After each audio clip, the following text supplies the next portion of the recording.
Manipur ki unity and integrity ki damaktani Manipur da shanti halakpa, peace halakpa, Manipur da lairiba relief camp laiba chil now singi resettle tawgi vote ni aduga loina na Manipur ki lairiba naharol sing youth sing minority sing Manipur praja umma ki damakta kagi aphaba development program bagi damakta vote amani hena mayam nei thunjagi Hoji koigi koi mamang du sungding thene ko ngasi media person bukta koi sida changbe ar thing mayam pire tamosi kamai to ngasi bang habi moi ki guidelines to ai aro do wari sanage moi ki guidelines se kari da kari lebage special instruction lebra na do moi se hyper sensitive haiba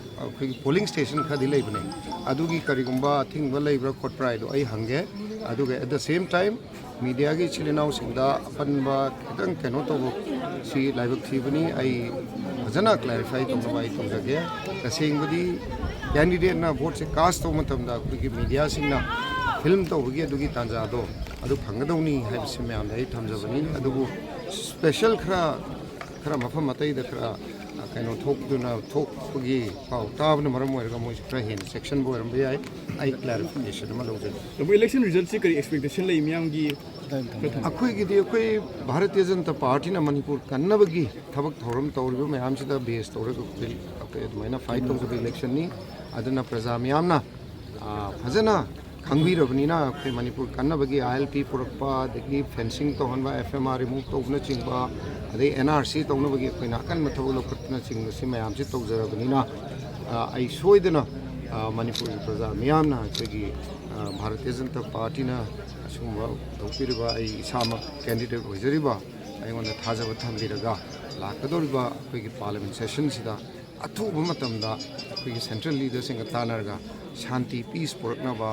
अदगी relief camp लेरिबा चिलनाउसिंग हलमनी माइबेल six मोइबे मतम अथुब मतमदा resettle तौनबगे अदुमा अकन थबक लौकचगनी है मदुई निंग लेजे है अदुगा रिजल्टी सोइदना अखोई हुजिक फाउदी मणिपुर की electoral history दा party in power in the state ना अदुम कनो से सक्सेस होइना लाकनी except on one occasion subject to correction अदुना